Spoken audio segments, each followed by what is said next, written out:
sebagai juru nasihat dan seterusnya.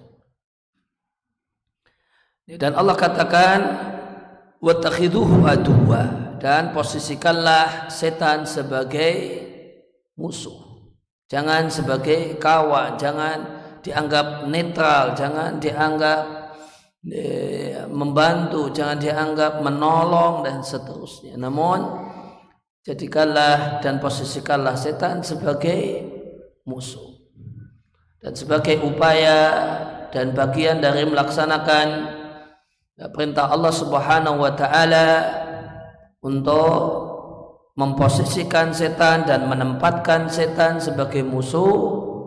Maka kita perlu mengetahui strategi musuh. Ini sebuah permusuhan. Maka kita perlu tahu musuh kita punya strategi apa. Yang dengan strategi itu dia akan menyerang kita, dia akan ingin menimpakan madarat dan derita untuk kita. Yang dengan mengetahui strategi yang dirancang oleh musuh, maka kita bisa melakukan antisipasi. Ya, dan dari banyak strategi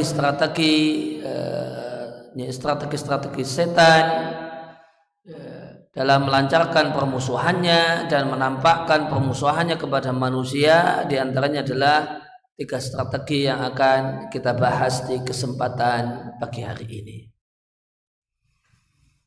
Kaum muslimin dan muslimah rahimani wa rahimakumullah, strategi yang pertama adalah kata-kata indah yang menipu.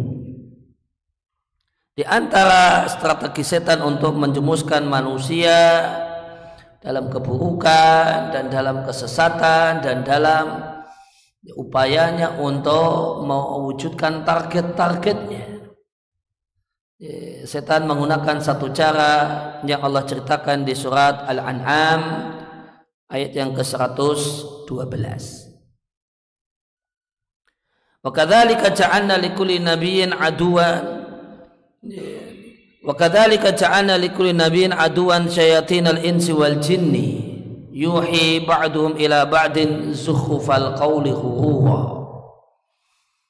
Demikianlah kami jadikan setiap nabi itu memiliki musuh berupa setan manusia dan setan jin. Sebagiannya membisik-bisikkan kepada yang lain, sebagiannya memberikan inspirasi kepada yang lain. Zukhrufal qawli ghurura, kata-kata yang indah namun itu tipuan, namun itu mengecoh. Maka di ayat ini Allah sampaikan bahasanya setiap nabi memiliki musuh, dan definisi musuh adalah orang yang atau pihak-pihak yang menginginkan keburukan terjadi pada kita dan tidak menginginkan kebaikan terjadi pada kita. Itu namanya adu, itu namanya musuh. Maka yang namanya musuh itu senang ketika kita susah dan susah ketika kita senang. Maka itu namanya aduun, musuh. Ketika kita senang, dia susah. Ketika kita susah, menderita, ya dia senang. Itu musuh. Ya, disingkat oleh sebagian orang dengan singkatan SMS. Ya. Senang ketika kita susah, susah ketika kita senang. Maka itu musuh. Nah, musuhnya para nabi ini adalah syayatin, adalah setan. Syayatin jamak dari syaitan, dan setan itu dalam bahasa Arab terdapat perselisihan dari makna tentang apa makna asal dari setan, apa arti setan. ada dua pendapat ahli bahasa dalam masalah ini. Mereka berselisih pendapat tentang huruf nunnya di kata-kata syaitan, apakah itu nun asli ataukah nun tambahan. Dia mengatakan bahasanya setan itu dari kata-kata syaitan, artinya bergejolak, tidak tenang, meledak-ledak, tidak bisa anteng. Maka kemudian dan demikianlah keadaan setan, tidak mau tenang dalam kebaikan, menolak, memberontak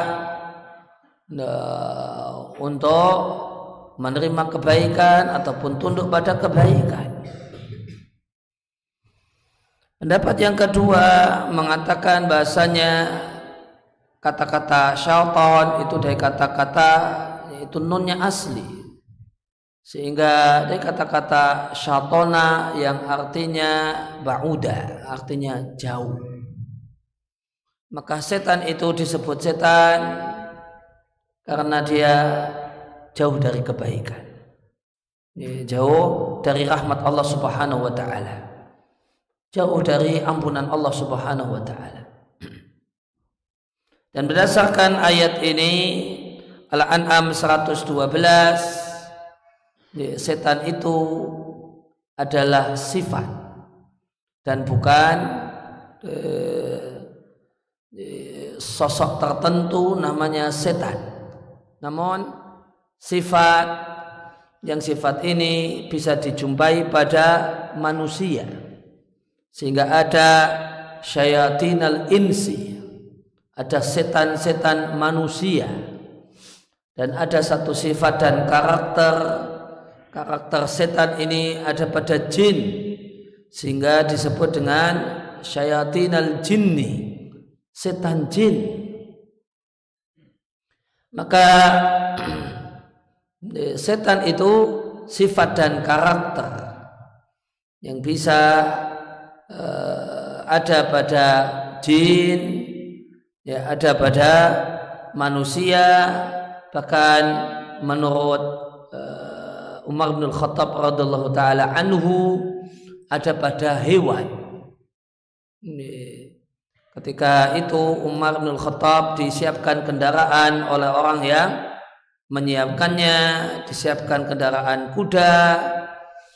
Namun ketika Umar hendak menaikinya, kuda ini tidak tenang, tidak jinak, namun ribut terus, tidak bisa dikendalikan, sehingga tidak bisa dimanfaatkan sebagaimana mestinya.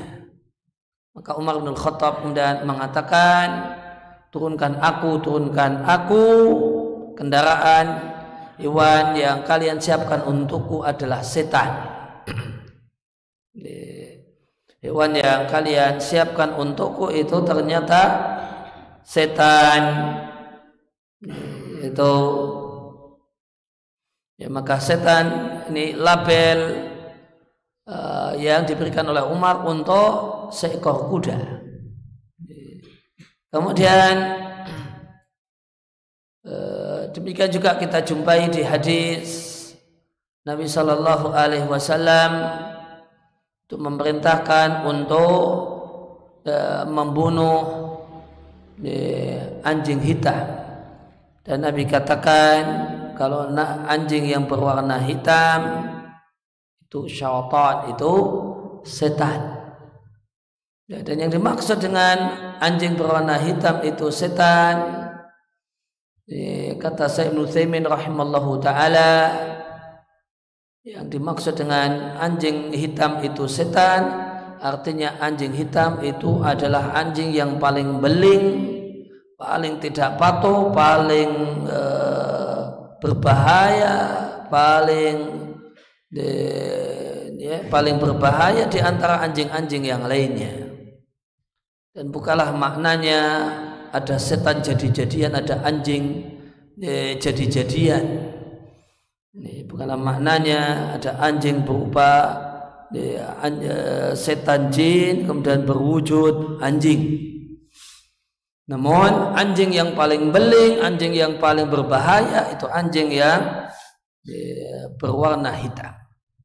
Maka Nabi Shallallahu Alaihi Wasallam memberikan label setan untuk anjing, sehingga kesimpulannya setan itu adalah sifat, bisa ada dan bisa dijumpai pada jin, bisa dijumpai pada manusia, dan bisa dijumpai pada hewan bahkan. Ya, maka musuh para nabi, demikian juga pengganti para nabi di tengah-tengah umat ini, itulah para dai, itulah para orang-orang yang berilmu, yang mereka adalah ahli waris para nabi. Musuh mereka adalah setan, baik ada setan dari kalangan manusia dan setan dari kalangan jin. Dan hal yang menarik di ayat ini, di surat Al-An'am ayat yang ke-112, setan manusia disebutkan lebih dahulu daripada setan jin. Syayatinal insi wal jinni, setan manusia dan setan jin. Disebutlah setan manusia terlebih dahulu sebelum setan jin. Apa hikmahnya? Hikmahnya bahwasanya menyelesaikan urusan dengan setan manusia itu lebih sulit daripada menyelesaikan urusan dengan setan jin. Menyelesaikan urusan dengan setan jin, godaan biasa, cukup dengan ta'awud, cukup dengan ayat kursi, selesai.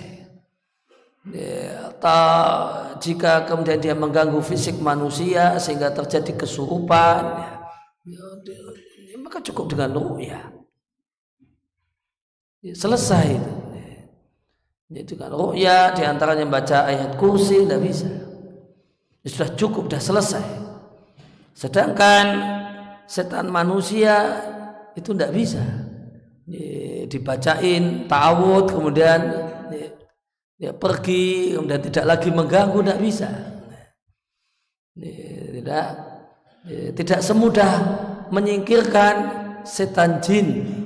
Lebih sulitnya menyingkirkan setan manusia. Itulah orang-orang yang memusuhi dakwah, memusuhi kebaikan, menghalangi manusia dari hidayah. Itu sulit penanganannya. Bisa jadi harus pakai kemudian cara halus, boleh jadi pakai cara yang tidak halus. Kalau pakai cara yang tidak halus maka tidak bisa diberi kemudian diusir dengan disingkirkan dengan ayat kursi, namun perlu dilempari kursi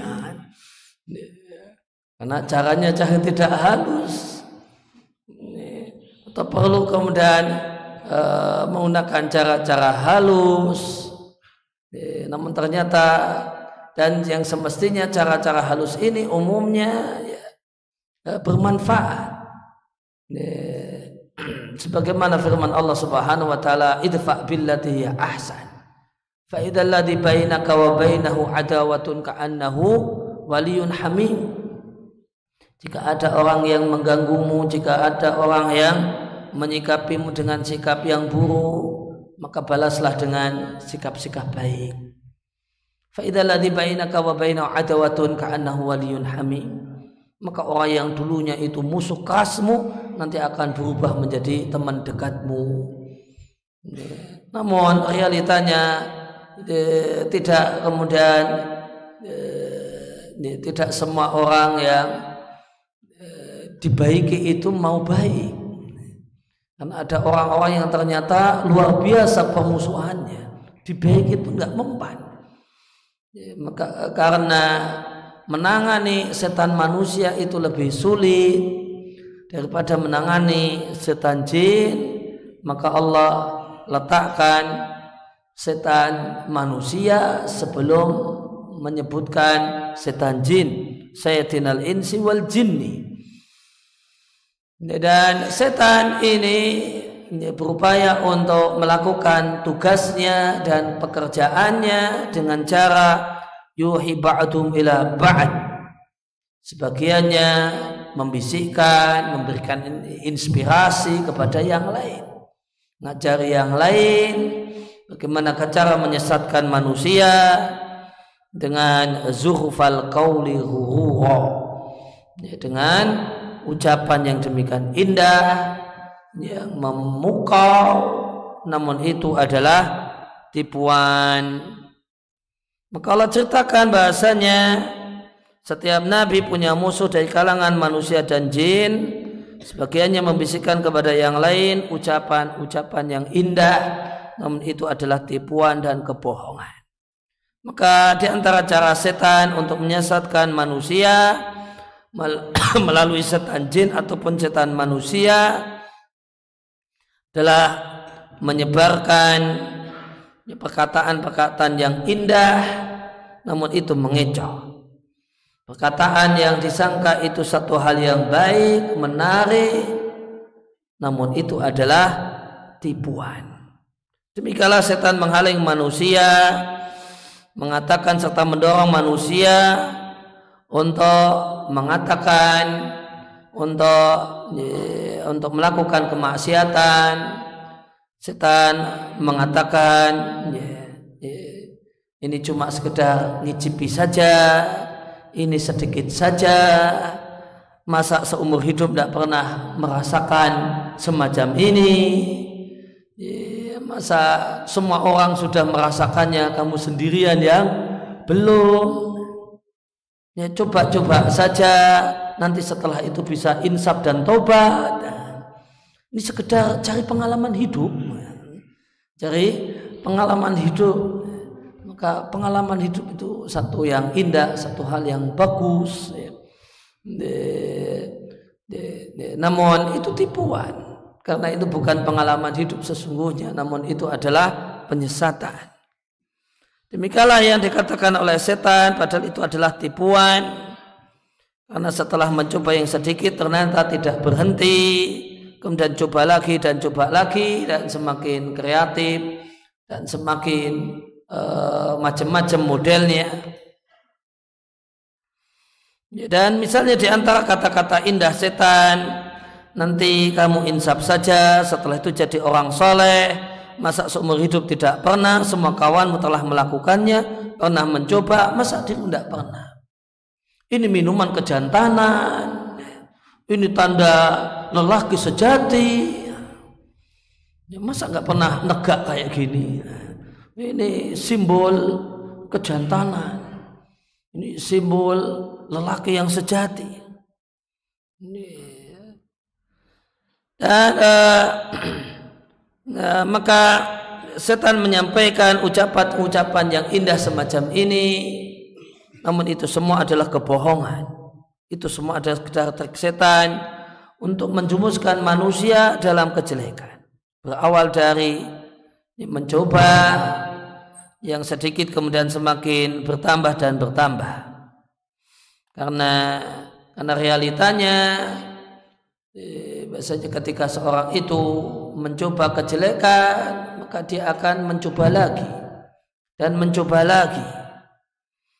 Karena kemaksiatan itu membawa kepada kemaksiatan yang lain. Sebagaimana penjelasan salah satu ulama salaf yang dikutip oleh Ibnu Katsir di tafsir surat Al-Lail. Beliau mengatakan min thawabil hasanati al-hasanatu ba'daha. Di antara ganjaran dan balasan amal kebaikan adalah dimudahkan melakukan amal kebaikan berikutnya. Wa min jazaa'i sayyi'ati as-sayyi'atu ba'daha. Dan di antara hukuman karena berbuat jelek dan di antara hukuman karena melakukan maksiat adalah dimudahkan untuk melakukan maksiat selanjutnya, sehingga maksiat tersebut berbuah maksiat kemudian berbuah maksiat lagi dan berbuah maksiat lagi dan seterusnya.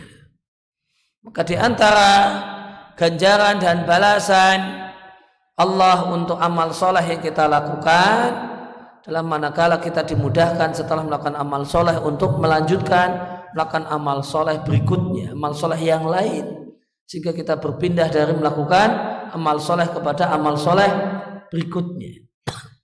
Dan di antara hukuman karena berbuat dosa dan maksiat itu adalah dimudahkan untuk melakukan kemaksiatan berikutnya.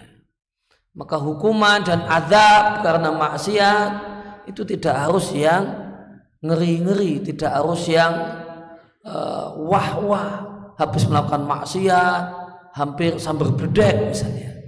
Tidak harus demikian. Bahkan di antara hukuman karena melakukan maksiat adalah enteng, punya waktu, punya duit, dimudahkan untuk maksiat berikutnya, dan itu semua lancar, duitnya ada, tenaganya oke, waktunya longgar, maka itu adalah azab, itu bagian dari hukuman maksiat.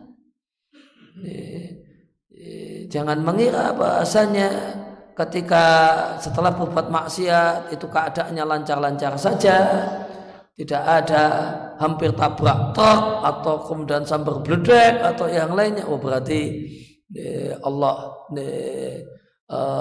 menyayangi saya, berarti Allah tidak menghukum saya. Dimudahkan untuk melakukan kemaksiatan berikutnya, kemaksiatan selanjutnya, itu adalah hukuman karena maksiat. Kemudian kiat yang kedua, strategi setan yang kedua dalam menyesatkan manusia adalah menampakkan indah sesuatu yang jelek dan menampakkan jelek sesuatu yang indah. Yang ini Allah ceritakan di surat Fatir ayat yang ke-8. Allah katakan, afaman zuyyina lahu su'u amali fara'ahu hasana fa innallaha yudhillu man yasha'u wa yahdi man yasha'. Maka apakah orang yang dibuat nampak indah baginya perbuatannya yang jelek, sehingga karena dibuat indah pada di hatinya dan di matanya sesuatu hal yang jelek, fara'ahu hasana, maka dia lihat yang jelek itu sesuatu yang indah, sesuatu yang menarik, sesuatu yang bagus. Maka sungguh Allah itu menyesatkan siapa saja yang Allah kehendaki dan memberikan hidayah pada siapa saja yang Allah kehendaki. Maka di akhir ayat disampaikan bahwasanya hidayah dan kesesatan itu di tangan Allah Subhanahu wa taala, dan itu semua Allah berikan kepada siapa saja yang Allah kehendaki. Dan ketika kita membaca ayat-ayat Al-Qur'an dan hadis-hadis Nabi sallallahu alaihi wasallam yang di sana ada kalimat apa saja yang Allah kehendaki, siapa saja yang Allah kehendaki, maka ada satu kaidah yang wajib dipakai untuk membaca ayat-ayat semacam ini. Kaidah yang mengatakan masyiatullahi makrunatun bil hikmah. Biasanya kehendak Allah itu bergandengan dengan hikmah. Kehendak Allah, ketika Allah mengatakan apa saja yang Allah kehendaki, itu bukanlah maknanya suka-suka tanpa ada maksud. Namun ketika Allah katakan siapa saja yang Allah kehendaki, apa saja yang Allah kehendaki, maka yang diinginkan adalah itulah yang tepat. Maka Allah sesatkan siapa saja yang Allah kehendaki, artinya Allah menyesatkan siapa saja yang menurut Allah adalah tepat dan cocoknya itu diberi sesat. Dan Allah berikan hidayah kepada siapa saja yang Allah kehendaki. Siapakah orang yang Allah kehendaki? Itulah orang-orang yang menurut Allah itu yang paling tepat, dia itu diberi hidayah dan tidak diberi sesat. Itulah orang yang Allah kehendaki. Maka orang yang cocoknya diberi hidayah, Allah beri hidayah. Ya, orang yang cocoknya diberi sesat, nah itu yang diberi sesat. Allah tidak akan memberikan sesat kepada orang yang cocoknya diberi hidayah, dan Allah tidak akan memberikan hidayah kepada orang yang cocoknya sesat sampai mati. Dan Allah Subhanahu wa taala memberikan hidayah kepada orang yang cocoknya mendapatkan hidayah. Dan siapa itu orang yang cocok mendapatkan hidayah? Dia adalah orang yang merengek, memelas, mengibah di hadapan Allah untuk diberi hidayah. Dia adalah orang yang semangat untuk memburu hidayah. Dia adalah orang yang berkeyakinan dan punya prinsip bahasanya hidayah Allah itu memang sudah Allah takdirkan, non harus dicari. Karena hidayah Allah Subhanahu wa taala itu seperti rizki. Rizki itu sudah ditakdirkan. Apakah kemudian artinya kita duduk termenung, duduk nyantai, tidak ngapa-ngapain dengan alasan rezeki itu sudah ada jatahnya dan takdirnya? Tidak. Kita itu sudah ada takdirnya, sudah ada jatahnya, namun kita wajib semangat untuk memburunya. Kita harus tidak pernah kenal lelah mencarinya. Demikian juga hidayah Allah Subhanahu wa taala. Sudah Allah takdirkan siapa-siapa yang akan Allah beri hidayah. Namun bukan berarti kita berdiam diri, berpangku tangan, tidak mau mencarinya. Hidayah itu sudah ditakdirkan, nanti harus dicari. Dan sebagaimana orang itu pontang-panting untuk mencari rezeki, semestinya orang itu siap pontang-panting untuk mencari dan berburu hidayah dari Allah Subhanahu wa taala. Dan siapakah itu orang yang layaknya diberi kesesatan? Dialah orang yang tidak pernah meminta hidayah atau tidak pernah sungguh-sungguh minta hidayah. Ketika dia minta hidayah, pikirannya kemana-mana, sehingga dia tidak serius dan tidak sungguh-sungguh mencari hidayah. Dan dia adalah orang yang tidak mau mengupayakan dirinya, tidak mau memburu hidayah. Ya, maka orang ini layaknya memang diberi kesesatan. Maka itulah orang yang innallaha yudillu may yasha. Allah menyesatkan siapa saja yang Allah kehendaki, dan orang yang Allah kehendaki untuk sesat adalah orang yang menurut Allah itu layaknya, cocoknya diberi sesat. Dan itulah orang yang tidak pernah sungguh-sungguh meminta hidayah dan petunjuk, dan orang yang tidak mau mencarinya, yaitu mencari petunjuk. Maka di bagian awal ayat ini Allah sampaikan bahasanya di antara strategi setan untuk menyesatkan manusia itu adalah at-tazyin, menampakkan indah sesuatu yang jelek. Sesuatu yang jelek itu diberi label yang indah, diberi image yang indah, dibuat kesan yang menarik. Artinya ini strategi pemasaran yang bagus. Strategi pemasaran yang bagus. Sesuatu yang jelek ya itu harus dibungkus apa ya, biar kemudian kesannya elegan, kesannya mewah, kesannya keren, kesannya top, laku. Kalau kemudian jelek itu ditampilkan apa adanya, tanpa ada bungkus-bungkus dan cara pemasaran yang bagus, maka yang jelek itu tidak akan diterima, tidak akan mau orang menerimanya, karena orang lihat itu sebagai satu hal yang jelek.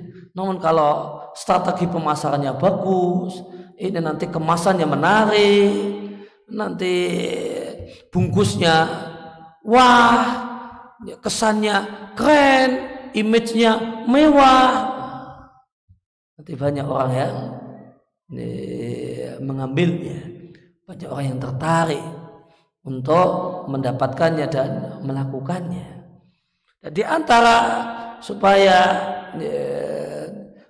kemudian kesesatan itu satu hal yang buruk itu nampaknya menarik, nampaknya bagus adalah dicampur dengan kebaikan. Ada campuran kebaikan. Sehingga yang strategi pemasaran setan ketika memasarkan kejelekan, tidak mungkin kejelekan itu murni kejelekan yang diiklankan, yang dipromosikan. Tidak mungkin murni kejelekan, harus dikasih bumbu kebaikan, bumbu manfaat. Dan itulah yang kemudian itulah yang ditekankan dan itulah yang ditonjolkan.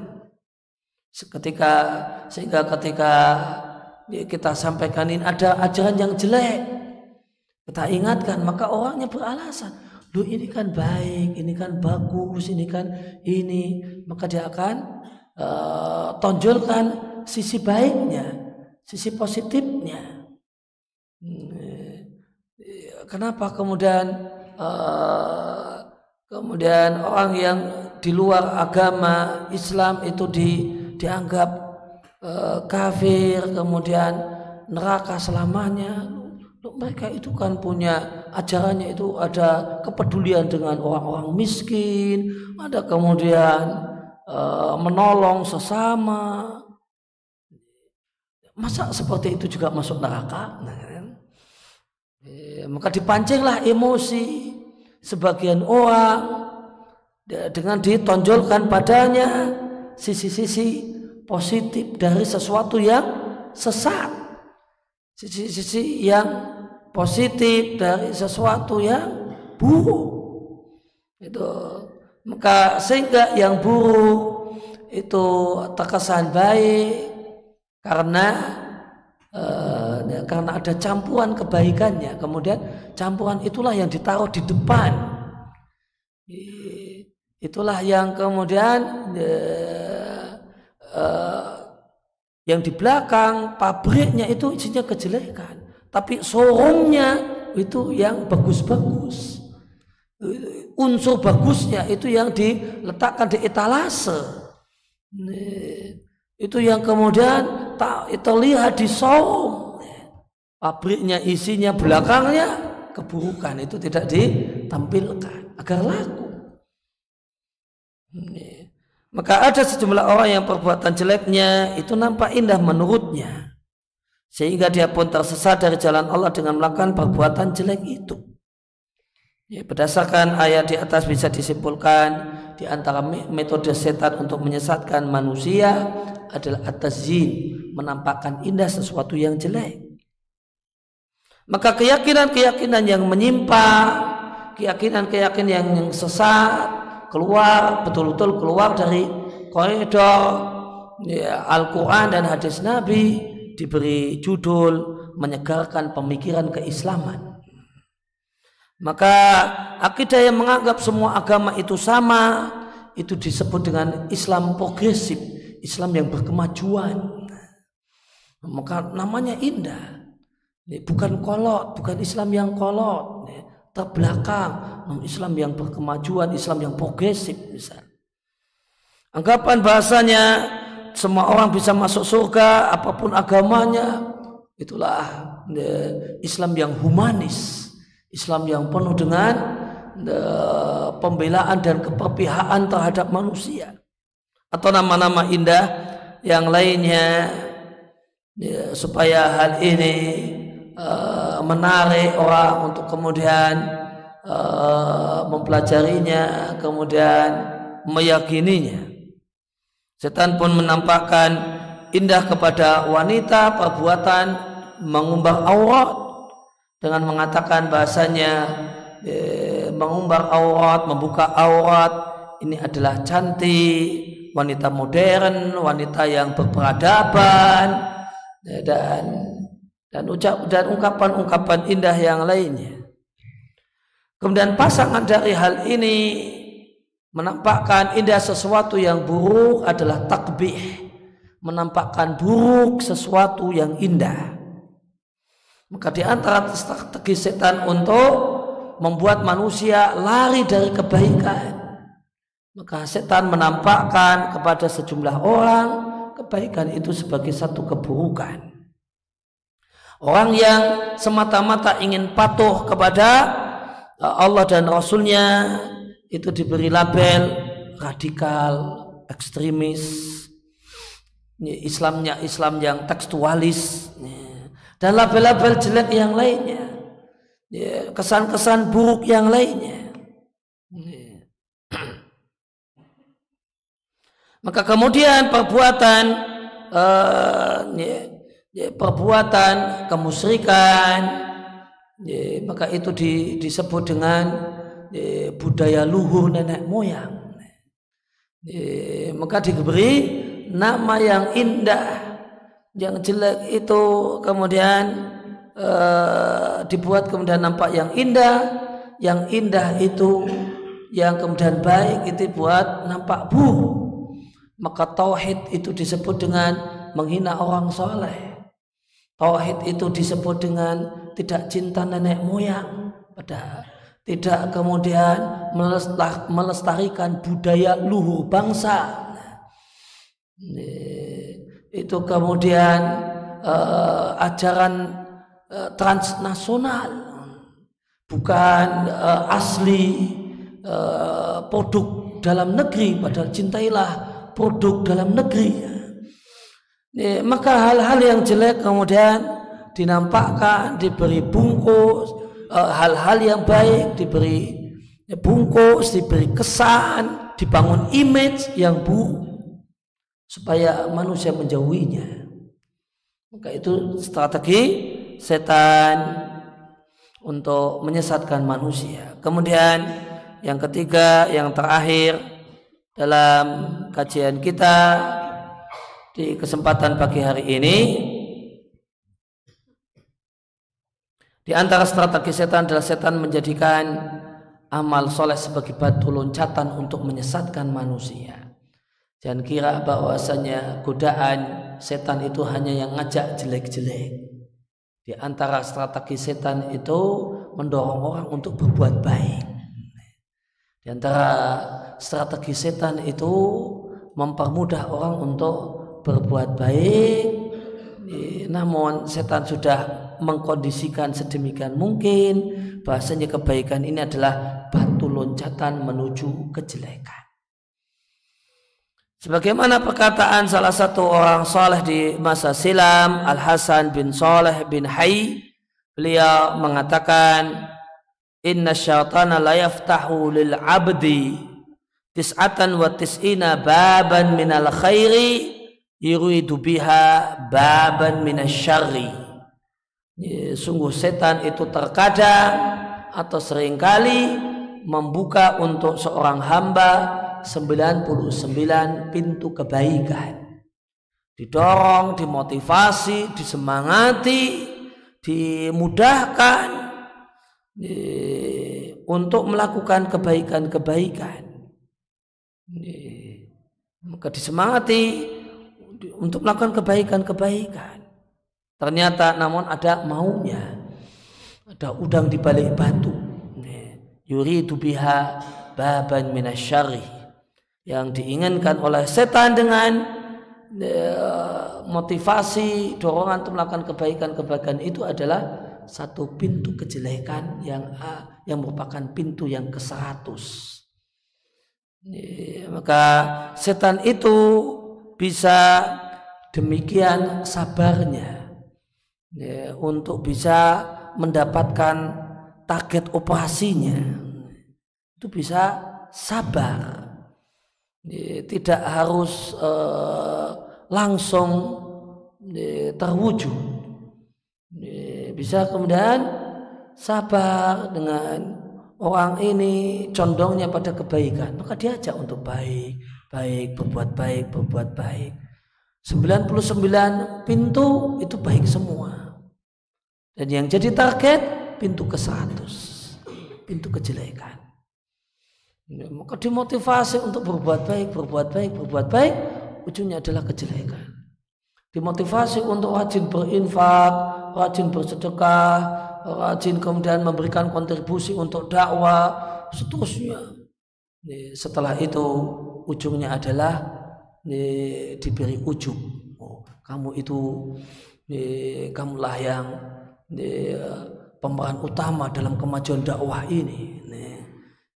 Kamulah yang paling berjasa. Seandainya tanpa dirimu, maka tidak akan semaju seperti ini. Karena seandainya bukan karena peran sertamu, kontribusimu, jeripayahmu, perjuanganmu, tidak akan semacam ini. Engkaulah yang engkaulah kemudian yang punya jasa besar. Maka pintu-pintu kebaikan dibuka, dimudahkan. Namun ujungnya adalah kejelekan dan keburukan. Yamununa 'alaika an aslamu qul la tamunnu 'alayya islamakum balillahu yamunu 'alaikum an hadakum lil Islam. Yamununa 'alaika an aslamu, ada sejumlah orang yang datang kepada Nabi dan mereka menganggap bahasanya masuknya Islam itu adalah masuknya mereka ke dalam Islam itu jasa besar untuk dakwah Islam, untuk Nabi Sallallahu Alaihi Wasallam. Keberadaannya itu sangat menentukan, sangat signifikan, sangat berarti. Maka ada sebagian orang yang memiliki sifat ini al-minnah ala dakwah, ala Islam, merasa berjasa terhadap Islam, merasa berjasa pada Islam. Maka ini satu penyakit yang menghapus seluruh amal, menghapus semua amal yang kemudian yang jadi kebanggaannya. Merasa berjasa terhadap Islam, merasa berjasa terhadap dakwah Islam. Yamununa 'alaika an aslamu qul la tamunnu 'alayya islamakum. Maka Allah katakan, jangan kalian merasa berjasa dengan keislaman kalian. Jangan kalian merasa berkontribusi. Jangan kalian merasa tidak akan ada dakwah ini tanpa keberadaanmu. Balillahu yamunu 'alaikum. Bahkan yang terjadi adalah Allah memberikan nikmat kepadamu. Allah yang punya jasa dalam hidupmu sehingga engkau mengenal Islam. Maka dengan itu Allah kemudian punya jasa besar dalam hidupmu. Maka ada orang yang dimudahkan untuk melakukan berbagai macam amal kebaikan, namun itu adalah batu loncatan, itu adalah strategi setan untuk dibukakan untuknya pintu kejelekan. Karena setan itu mempelajari karakter manusia yang jadi target operasinya. Kalau orang ini condong kebaikan, tidak mungkin tiba-tiba langsung diajak pada kejelekan. Namun gimana itu tetap nampaknya kebaikan, namun sebenarnya itu adalah jalan menuju kejelekan. Ada orang yang kemudian disemangati, didorong, dimudahkan untuk melakukan kebaikan-kebaikan, supaya ada pada dirinya keinginan untuk mempamerkan kebaikannya, untuk riya dengan kebaikannya.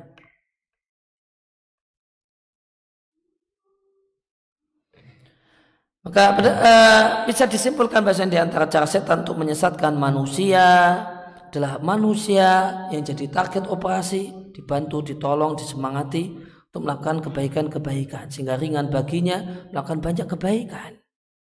Yang ini digambarkan dengan 99 pintu kebaikan. Tujuannya adalah titik yang ke-100, yaitu perangkap kesesatan, kejelekan, perangkap kemaksiatan yang telah jauh-jauh hari disiapkan oleh setan. Maka dimudahkan untuk melakukan kebaikan pertama, kebaikan kedua, ketiga, dan seterusnya. Sehingga terasa ringan untuk melakukan berbagai macam amal soleh. Tujuannya adalah nanti di terminal yang ke-100. Di terminal yang yang ke-100. Disinilah setan menjerumuskan dalam kejelekan dan keburukan.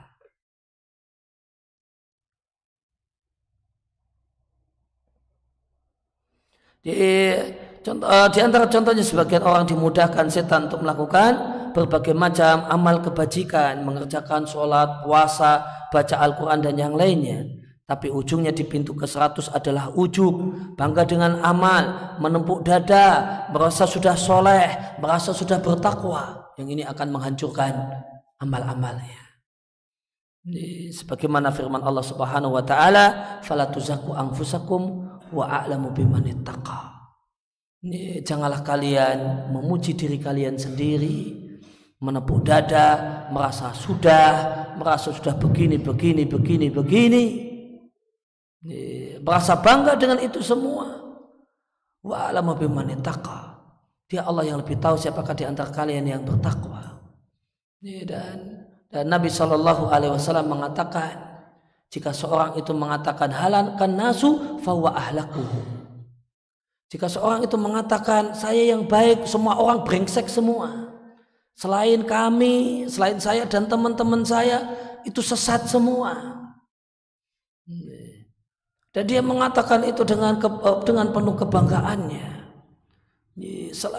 Selain saya rusak semua. Selain saya bejat semua. Jika seorang itu mengatakan halakan nasu, semua orang selain dirinya binasa, fawa ahlakuhum, maka kata Nabi, dia adalah yang paling binasa. Ketika dia katakan semua orang sesat, semua orang selain saya itu sesat, maka Nabi katakan dialah yang paling sesat. Dengan ujubnya, ketika dia katakan semua orang itu brengsek, semua orang itu rusak, fawa ahlakuhum, maka orang yang punya anggapan ini, orang yang di hatinya ada ini, dia adalah orang yang paling rusak. Dia orang yang paling brengsek. Dengan ujubnya, dengan bangganya, dengan menempuk dadanya, kalau dia adalah sudah orang bertakwa, sudah orang yang soleh. Maka Nabi katakan fahuwa ahlakuhum, dia yang paling rusak. Ketika dia menepuk dada dan bernilai dan berkeyakinan semua orang itu sesat, semua orang itu bejat, semua orang itu buruk, semua orang itu brengsek, maka Nabi katakan fahuwa ahlaku, dengan ujubnya, dengan menepuk dadanya itu, dia adalah orang yang paling jelek di antara mereka. Dia orang yang lebih jelek daripada orang-orang yang dia tunjuk. Dia lebih rusak daripada orang-orang yang dianggap rusak. Luar biasa ketika setan bisa memudahkan orang untuk melakukan kebaikan. Setelah itu ujungnya dia merasa dia sendirian yang bertakwa. Dia merasa di luar dirinya itu tidak ada kebaikan, tidak ada kesolehan, tidak ada padanya sunnah Nabi Sallallahu Alaihi Wasallam. Sunnah Nabi itu hanya ada pada dirinya. Sunnah Nabi hanya ada pada dirinya. Dialah kemudian satu-satunya yang memonopoli kebaikan, memonopoli sunnah Nabi, memonopoli tauhid, memonopoli amal soleh. Yang lainnya tidak ada yang beramal soleh, tidak ada yang menjalankan sunnah Nabi, tidak ada yang betul-betul bertauhid. Ketika perasaan semacam ini muncul, maka Nabi katakan fahuwa ahlakuhum, dia yang paling rusak, dia yang paling jelek, dia yang paling berbahaya. Ya, inilah di antara strategi setan untuk menyesatkan manusia yang perlu kita pelajari supaya kita bisa menjaga diri dan mewaspadainya. Dan demikianlah yang bisa disampaikan di kesempatan kali ini. Allahumma alimna ma yanfa'una wanfa'na bima 'allamtana wa zidna ilma. Semoga apa yang kita pelajari di kesempatan kali ini Allah jadikan sebagai ilmu nafi, ilmu yang bermanfaat, ilmu yang membersihkan hati kita, membersihkan amal kita dan membersihkan akhlak dan perilaku kita. Seiring berdoa kepada Allah Subhanahu wa taala agar kehadiran Bapak dan Ibu sekalian di majelis ini Allah catat sebagai amal soleh yang memperberat timbangan kebajikan. Bapak dan Ibu sekalian, di sisi Allah Subhanahu wa taala di hari tidaklah bermanfaat harta dan anak kecuali orang yang menghadap Allah dengan hati yang bersih dan amal yang soleh. Dan diucapkan terima kasih sedalam-dalamnya kepada segenap panitia dan semua yang berkontribusi dalam acara ini. Jazakumullah khairan, semoga Allah balas dengan yang lebih baik di dunia dan di akhirat. Ya, terima kasih atas kehadiran perhatian, mohon maaf atas segala kekurangan. Kita akhir dengan kafaratul majlis. Subhanakallahumma wa bihamdika asyhadu an la ilaha illa anta astaghfiruka wa atubu ilaik. Wassalamualaikum warahmatullahi wabarakatuh.